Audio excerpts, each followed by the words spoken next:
সকল যৌবন কালতে ৰাজ্য লাভ কৰি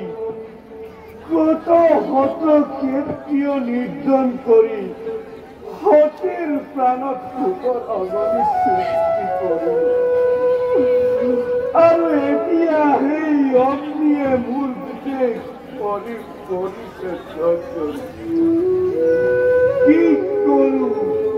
কলৈ যাওঁ ৰাজ্যৰ ভোগত মোৰ বিতৃষ্ণা জন্মি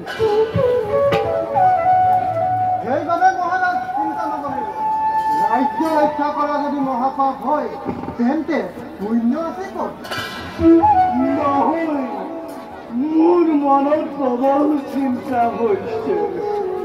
গতিকে ৰাজ্য ত্যাগ কৰি বনবাসে গৈ মই তপস্যাহে আয়োজন কৰিব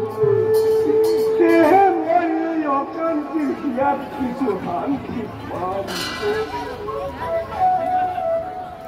তেন্তে মহাৰাজ এই ৰাজ্য কৰিব কোনে পালন সেনাপতি মহাৰাজ চিন্তা সেইবাবে আছে মোৰ পুত্ৰ কুমালস্য বীৰ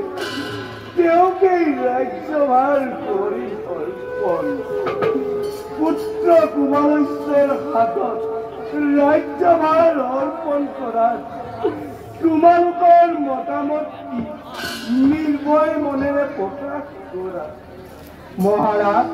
মোৰ মতে যুৱৰাজ কুমালস্যই বিশাল সাম্ৰাজ্যৰ ৰজা হোৱাৰ যোগ্যতা অৰ্জন কৰা নাই তেনেস্থলত কুমালস্যই কিদৰে কৰিব ৰাজ্য পালন নহয় সেনাপতি তোমালোকে আৰু মোক বাধা নিদিবা ধৰণীৰ অদিত্য বীৰ তুমি থাকোঁতে মন্ত্ৰীৰ কৃপাত বাচা কুমালস্যই নিৰ্ভয়ে ৰাজ কাৰ্য চলাই গতিকে যোৱা সেনাপতি শীঘ্ৰেই মাতি অনাগৈ কুমালস্যক কালিলৈ ৰাজ সভালৈ দিব আজ্ঞা মহাৰাজ মন্ত্ৰীবৰ আজিলৈ সভা